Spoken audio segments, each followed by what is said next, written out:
कैसे हो मेरे प्यारे बच्चे? क्या हुआ, तुम क्यों इतने परेशान और विचलित से प्रतीत हो रहे हो? क्या तुम मुझे अपनी परेशानियों का कारण नहीं बताओगे? तुम यह सोच रही हो कि तुम अगर मुझे अपनी परेशानियों का कारण नहीं बताओगे तो मुझे कुछ पता नहीं चलेगा। मेरे बच्चे, मैं सब जानता हूँ तुम यह सोचकर विचलित हो कि आने वाला नया साल भी तुम्हारे जीवन में कठिनाइयों और कष्टों को लेकर आएगा या फिर जीवन में नई बहार लेकर आएगा। मैं तुम्हें तुम्हारी की हुई गलतियों से सचेत करने आया हूँ, जिससे आने वाला नया साल तुम्हारे जीवन में खुशहाली ला सके। इस आने वाले नए साल से पहले तुम्हें अपनी सारी गलतियों को सुधारने का मौका मैं तुम्हें देने आया हूँ और यह बताने आया हूँ कि तुम किन किन बातों पर गलतियाँ कर रहे हो। मेरे बच्चे, अक्सर लोग दूसरे व्यक्ति की छोटी छोटी गलतियाँ ढूंढने में अपना कीमती और अनमोल समय व्यर्थ कर देते हैं और वही वे अपनी बड़ी से बड़ी गलतियों को सहजता से नजरअंदाज कर देते हैं और वही वे लोग कष्टों के गड्ढों में गिरते चले जाते हैं और वह गड्ढा कब खाई बन जाता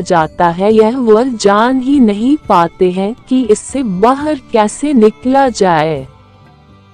जो व्यक्ति सहजता से अपनी गलती मान लेता है वह जीवन में सकारात्मक सोच और अध्यात्म की दिशा में जीवन के पथ पर आगे बढ़ता चला जाता है। मेरे बच्चे, अपनी गलती ईश्वर के सामने स्वीकार करने का साहस वाले व्यक्ति ही दिखा पाते हैं। अधिकांश लोग यही सोचते हैं कि उनकी गलतियों को कोई देख नहीं पा रहा है, मगर जब कोई व्यक्ति उनको उनकी गलतियों से अवगत कराता है तो वह व्यक्ति अपनी गलतियां मानने से मुकर जाते हैं, जैसे कि वह गलतियां उन्होंने की ही नहीं है। ऐसा करके वे दूसरे लोगों को तो मूर्ख बना सकते हैं, लेकिन उनका स्वयं का अंतर्मन इस बात को भली भांति जानता है कि वे गलत है। मेरे बच्चे, हर एक मनुष्य कहीं ना कहीं और कभी ना कभी कोई ना कोई गलती अवश्य करता है,